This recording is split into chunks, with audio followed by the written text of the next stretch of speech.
Baik, Assalamualaikum warahmatullahi wabarakatuh. Eh, Senang sekali bisa berjumpa lagi dengan pemirsa sekalian. Alhamdulillah, saat ini yang ditunggu-tunggu oleh kita semua di pendidikan kesetaraan, pendidikan formal, itu sudah terbit regulasi yang mengatur tentang uji kesetaraan itu di Permendikbudristek nomor 31 tahun 2023 tentang uji kesetaraan. Em, Dasar hukum ini terutama ditunggu-tunggu oleh pemerintah daerah juga satuan pendidikan non formal sebagai dasar pelaksanaan uji kesetaraan yang mungkin beberapa waktu terakhir cukup eh, membuat ramai ya di dunia PNF Indonesia gitu terutama. Baik, langsung saja kita coba kulik, kita coba breakdown regulasinya di Permendikbudristek nomor 31 tahun 2023 tentang uji kesetaraan. Di sini saya sudah buat mind map-nya supaya memudahkan kita dalam mempelajari untuk dibahas Permendikbudristek ini. Jadi di Permen nomor 31 tentang uji kesetaraan ini ada 6 bab, mulai dari ketentuan umum, penyelenggaraan uji kesetaraan, peserta UK, pelaksanaan UK, hasil UK, dan pemantauan, evaluasi, dan pelaporan, juga membahas pendanaannya, larangan dan sanksinya, serta penutup. Ada total 23 pasal yang terbagi di 6 bab ini yang diatur secara terstruktur seperti itu. Baik, bab satu kita lihat di sini pasal satu sebagaimana peraturan perundang-undangan itu menjelaskan tentang definisi umum dari uji kesetaraan. Mungkin definisi operasionalnya satuan pendidikan non formal itu apa, peserta didiknya siapa, peserta UK-nya siapa gitu. Diatur dalam pasal satu di definisi umum atau definisi operasional. Kemudian bab 2 penyelenggaraan uji kesetaraan ini terdiri dari 4 bagian, mulai dari bagian umum, bagian 2 peserta uji kesetaraan, bagian 3 pelaksanaan, bagian 4 hasil UK, dan eh, masing-masing pasalnya. Di pasal kedua, kita lihat Bapak Ibu, di sini ada penjelasan umum terkait pendidikan non formal, peserta didik pada pendidikan non formal dan informal gitu ya. Jadi ada dua jalur pendidikan yang menjadi sasaran di sini, yaitu jalur pendidikan non formal dan informal.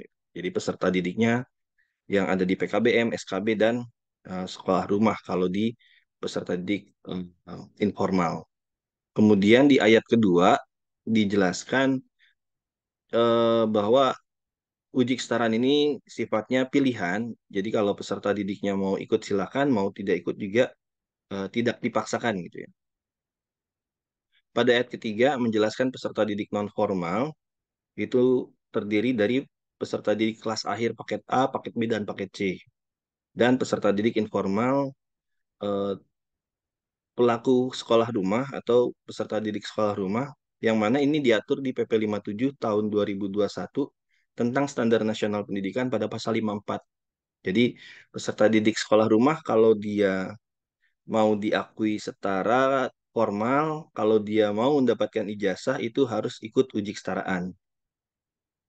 Masuk ke pasal 3, fungsi atau tujuan dari uji kesetaraan ini sebagaimana kita ketahui yaitu untuk penyetaraan lulusan non formal dan informal agar diakui setara dengan lulusan formal. Kemudian cakupan dari uji kesetaraan ini yang nanti akan diujikan gitu cakupannya adalah literasi dan numerasi berdasarkan standar kompetensi lulusan. Nah, SKL sendiri diatur di Permendikbudristek nomor 5 tahun 2022 tentang standar kompetensi lulusan itu. Kenapa hanya literasi numerasi? Di sini perlu saya jelaskan bahwa sebenarnya di tiap mata pelajaran itu ada dua komponen ini gitu. Ada literasinya dan numerasinya gitu. Jadi kalau contoh saja pelajaran biologi atau IPA kita praktik di lapangan, kita melihat literatur gitu. Kemudian dinarasikan dalam bentuk laporan ilmiah, itu kan sebetulnya udah masuk ranah atau konsep literasi gitu ya. Begitupun dengan numerasi. Jadi standar kompetensi lulusan yang mana ada 8 gitu ya, ada literasi, numerasi, dan 6 karakter profil pelajar Pancasila, itu sudah eh, diukur gitu ya, lewat cakupan literasi dan numerasinya. Mungkin kalau di AN lebih kompleks lagi. Kemudian pasal 4 menjelaskan tentang prinsip UK, kejujuran, keterbukaan, dan kelancaran dari pelaksanaannya. Bagian 2 peserta uji kesetaraan, pada pasal 5 diatur yaitu untuk peserta uji kesetaraan yang berasal dari non-formal dan informal yang terdata di basis data kementerian, dalam hal ini Dapodik, atau dari EMIS kalau dari Kementerian Agama, yang dipadankan ke Bio UK kalau yang dari aplikasi Pusmediknya gitu ya. Kemudian peserta uji kesetaraan untuk non formal dijelaskan di sini adalah peserta didik semester akhir paket A, B, dan C gitu. Nah, ini yang jadi pertanyaan banyak gitu ya. Eh, ini udah di kelas akhir, tapi nggak masuk ke daftar nominasi sementara, daftar nominasi tetap gitu. Kita lihat ternyata di syarat kosnya, ini di pos UK-nya dijelaskan peserta didik kelas akhir semester akhir yang memiliki rapor kelas 5 dan 6 pada SD sederajat dan setiap tingkatan kelas untuk SMP dan SMA sederajat. Jadi kalau untuk paket A dia harus ada nilai rapor kelas 5 dan 6. Untuk paket B dan C dia harus ada nilai rapor untuk seluruh tingkatan kelasnya.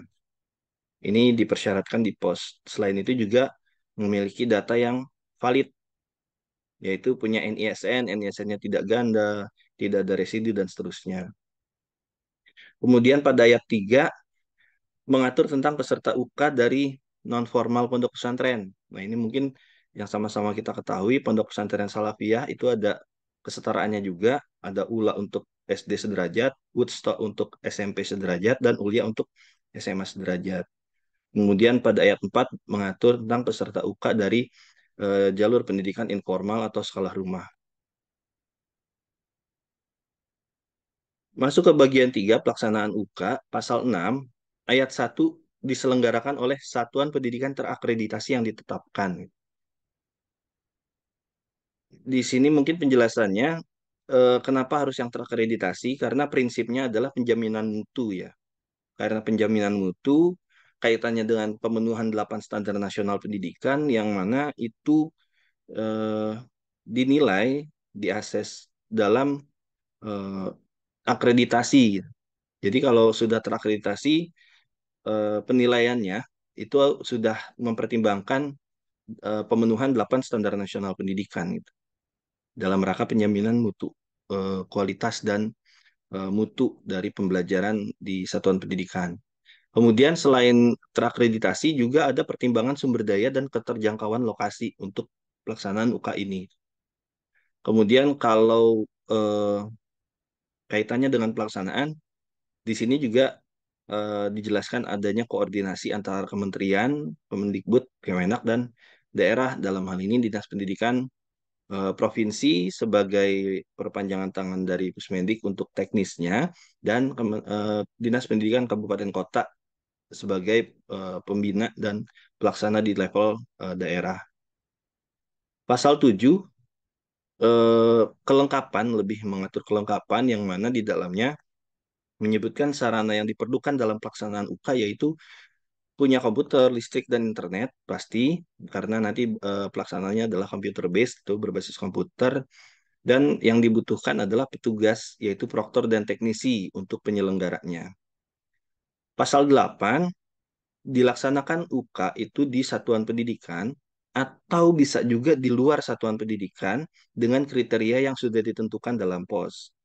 Nah, kalau misalkan dilaksanakannya di luar satuan pendidikan, ini atas koordinasi dengan dinas pendidikan. Jadi kalau misalkan tempatnya jauh, tidak terjangkau, atau kesulitan dalam mobilisasi, maka dinas bisa mengkoordinasikan dengan pelaksanaannya di luar satuan pendidikan penyelenggara. Kemudian pasal 9 di sini mengatur pengawasan yang dilakukan oleh pemerintah daerah, kemudian ada pengawas silang dari satuan pendidikan lain, dan laporan hasil pengawasan. Nah, ini biasanya kalau di AN kita adopsinya mungkin ada berita acara yang perlu dilaporkan terkait hasil pelaksanaan dari uji kesetaraan. Kemudian pasal 10 membahas pelaksanaan UK yang berbasis komputer gitu. Jadi memang mutlak diperlukan sarana komputer, listrik, dan internet. Kemudian pada ayat keduanya menjelaskan instrumen pengisian yang terdiri dari cakupan literasi dan numerasi dan tanggung jawab dari proktor terhadap pelaksanaan uji kesetaraan yang ada dilaksanakan di satuan pendidikan. Lanjut ke bagian 4, hasil uji kesetaraan. Nah, ini mungkin yang sangat-sangat perlu dicermati Bapak Ibu karena setelah terbitnya Permendikbudristek nomor 31 2023 ini masih banyak yang miskonsepsi gitu. Masih ada mispersepsi gitu bahwa UK itu nanti akan menentukan kelulusan. UK nanti akan menentukan si lulusan ini dapat ijazah atau enggak. Nah, ini yang banyak terjadi apa namanya miskonsepsi di daerah gitu ya. Mari kita lihat pasal per pasalnya. Pada pasal 11 ini diatur peserta didik pada pendidikan non formal gitu ya. Dia ikut uji kesetaraan, sudah lulus statusnya sudah lulus dari satuan pendidikan, dia bisa mendapatkan surat sertifikat hasil uji kesetaraan atau surat keterangan hasil uji kesetaraan. Di sini mungkin saya tekankan UK ini tidak ada kaitannya dengan kelulusan.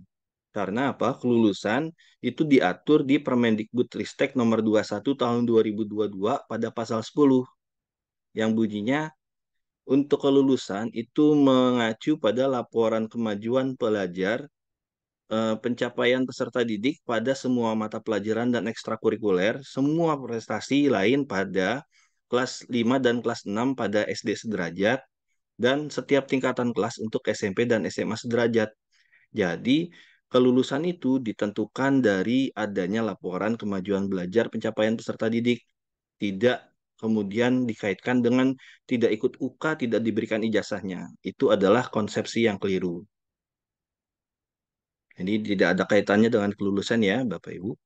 Kemudian, kalau si peserta didik atau peserta UK ini mencapai kompetensi minimum, dia lulus UK, maka dia mendapatkan sertifikat hasil uji kesetaraan, dapat SHUK yang berguna sebagai penyetara lulusan. Kemudian kalau peserta tidak mencapai kompetensi minimum, dia hanya mendapatkan SKHUK. Dia hanya mendapatkan surat keterangan hasil uji kesetaraan. Artinya dia mendapat surat keterangan sudah ikut UK gitu ya. Sebatas itu, tapi belum mencapai kompetensi minimumnya. Jadi untuk peserta didik non formal di PKBM dan SKB, ikut atau tidak di uji kesetaraan itu tidak menentukan dia dapat ijazah atau tidak, dia lulus atau tidak di satuan pendidikannya. Jadi itu saya tekankan, mudah-mudahan tidak ada lagi miskonsepsi bahwa tidak ikut UK tidak dapat ijazah. Ini adalah hal yang keliru. Pada pasal 12, di sini mungkin yang banyak eh, mispersepsinya ya Bapak Ibu ya. Jadi kalau tadi di pasal 11 mengatur tentang peserta didik non formal di PKB MSKB, di pasal 12 itu mengatur peserta didik informal Bapak Ibu. Jadi eh, peserta didik informal ini yang ada di sekolah rumah. Untuk peserta didik informal yang ikut UK, kemudian dia mencapai kompetensi minimum, artinya dia lulus UK-nya, baru dia mendapatkan SHUK dan ijazah. Jadi ijazah ini untuk peserta didik homeschooling, peserta didik sekolah rumah baru bisa diberikan kalau SHUK-nya diterima atau kalau dia mencapai kompetensi minimum dari uji kesetaraannya untuk peserta didik homeschooling atau informal. Kemudian kalau tidak mencapai kompetensi minimum, hanya mendapatkan SKHUK gitu ya. Nah, kalau dia mendapatkan SKHUK, eh, nanti diatur lagi dalam eh, posnya gitu. Nah, ini dijelaskan di PP 57 pasal 54 yang berbunyi ayat 1, peserta didik pendidikan informal dapat memperoleh ijazah sebagaimana dimaksud pasal 53 ayat 1 yang setara dengan ijazah pendidikan dasar dan menengah jalur formal setelah lulus uji kesetaraan. Jadi kalau dia tidak lulus uji kesetaraan, dia hanya dapat SKHUK, maaf, tapi tidak mendapatkan ijazah. Jadi itu ya, pasal 11 untuk non formal, pasal 12 untuk informal. Jadi jangan keliru. Peserta didik non-formal kelulusannya diatur di Permendikbud 21 2022 pasal 10. Yang informal ini mutlak amanat PP 57 pasal 54 harus lolos UK baru mendapatkan SHUK dan ijazah. Pada pasal 13, peserta didik baru pertama kali UK tidak mencapai kompetensi minimum bisa mengulang kalau nanti dilakukan UK gitu ya di tahun berikutnya atau pelaksanaan berikutnya gitu. Kemudian kalau di pelaksanaan UK pertama kali, biasanya satuan pendidikan diminta untuk mendanai lewat BUSP atau dana lain yang diatur di pasal selanjutnya itu. Kalau ikut uji kesetaraan ulang di pelaksanaan berikutnya, peserta didik dibebankan biaya mandiri. Lanjut ke pasal 14, SHUK diterbitkan oleh kementerian. Kemudian ayat keduanya, SHUK, SKHUK diberikan ke Disdik Kabupaten Kota melalui provinsi. Ini jalur struktur dari amanat Permen 31 ini. Kemudian ayat 3, Dinas Pendidikan Kabupaten Kota menyampaikan SHUK atau SKHUK ke Satuan Pendidikan.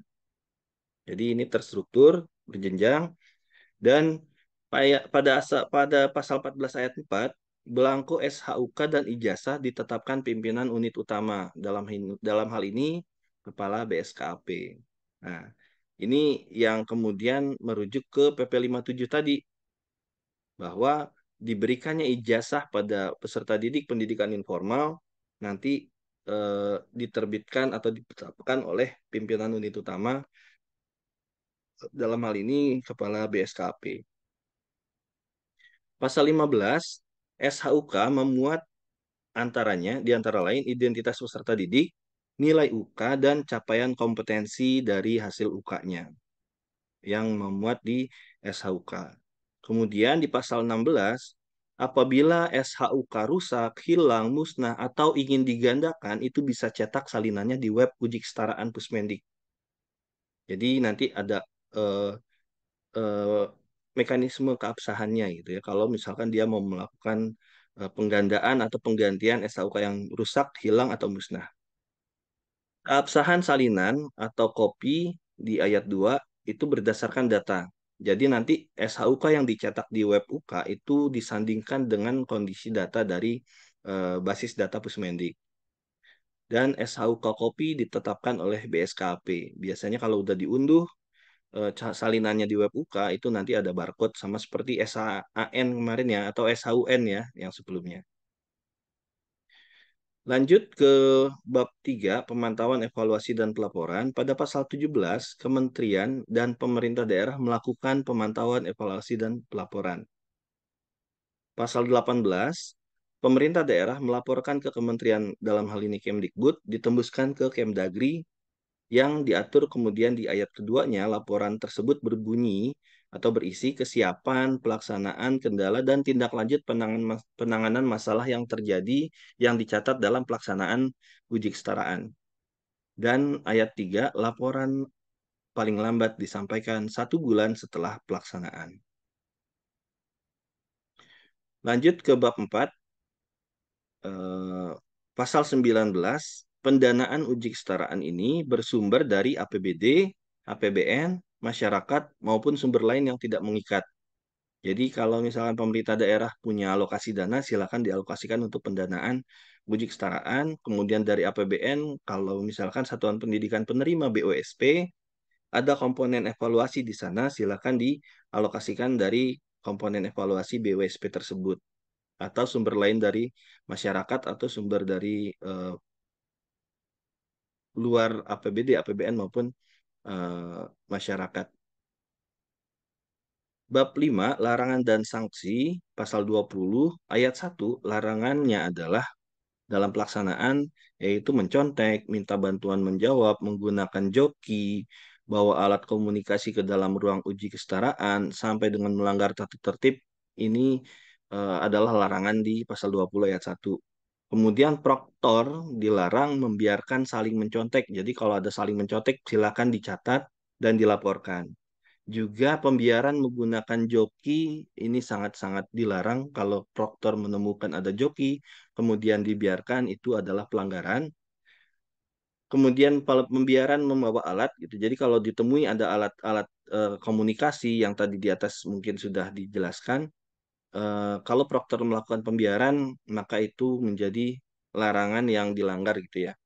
Dan proktor dilarang membantu menjawab.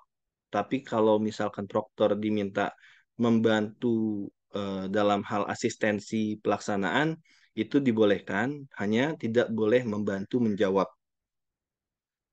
Kemudian proktor dilarang berlaku abai terkait masalah teknis. Nah, ini mungkin eh, banyak eh, apa ya? Karena ini masih masa transisi gitu ya. Jadi proktor mungkin masih masih proses pengenalan sistem, proses pengenalan aplikasi yang ada, tapi sebisa mungkin jangan sampai abai terkait masalah teknis. Kemudian satuan pendidikan dilarang memungut biaya di luar ketentuan, memanipulasi data identitas, membantu menjawab, membiarkan atau menyuruh menggunakan joki, pembiaran penggunaan alat bantu, dan membiarkan orang yang tidak berkepentingan masuk ke area uji kesetaraan. Ya, jadi satuan pendidikan dilarang beberapa hal ini. Pada pasal 21, peserta didik yang melanggar dikenakan sanksi pembatalan UK yang sedang berlangsung. Jadi kalau ada yang melanggar gitu, peserta didik yang sedang mengerjakan langsung dibatalkan dan dikeluarkan dari ruang UK serta memperoleh nilai 0 dari SHUK-nya. Pengawas proktor yang melanggar dikenakan sanksi dibebas tugaskan dan Satdik penyelenggara dan atau pelaksana yang melanggar dikenakan sanksi rekomendasi penghentian sebagai penyelenggara UK 3 kali berturut-turut. Jadi 3 tahun berturut-turut nanti akan menumpang ke satuan pendidikan lain, meskipun bisa melaksanakan secara mandiri. Pasal 22, tata cara diatur dalam pos UK dan ditetapkan oleh BSKAP. Terakhir, bab 6 penutup, pasal 23. Baik.